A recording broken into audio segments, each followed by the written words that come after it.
আমাদের এইটা হচ্ছে দ্বিতীয় লাউ এবং এই লাউটা এটা দিয়ে আসলে এই প্রিজার্ভ করা হয়েছিল, প্রোটেকশন দেওয়া, কারণ এটা পোকায় খেয়ে নিচ্ছিল। তো আজকে আমরা এটা কাটবো, চলেন।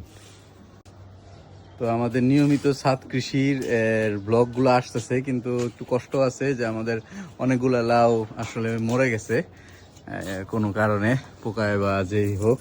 তো আবার নতুন করে লাউ গাছ লাগানো হবে। তো এই হচ্ছে আমাদের, এটাই সর্বশেষ এই লাউ গাছের ফলন। আর অন্যগুলো বড় হচ্ছে না, এই যে এইটা বড় হয় নাই, তো এই একটাই বড় হয়েছে। তো এখন আমরা এটা কাটবো। কি আরিশা, তোমার কি ভালো লাগতেছে?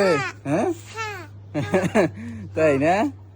তো ফলন আসলে আসলে ভালোই লাগে, এটা তো কোনো মানে প্রশ্নই আসে না। এটা অনেক মাশাআল্লাহ অনেক বড় হয়ে গেছে।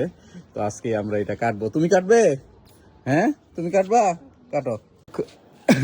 এই হচ্ছে লাউ। পারবে না তো, বাধা আছে। বাধা কেমন? এই যে এখান থেকে কাটবো না? ও কার ওইটা খুলতেছে। হ্যাঁ আচ্ছা কাটো। তো এই হচ্ছে, এই পাশে কাটি।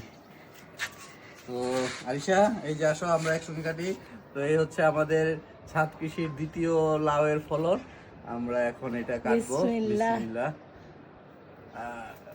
এই যে কেমন লাগছে ধরো।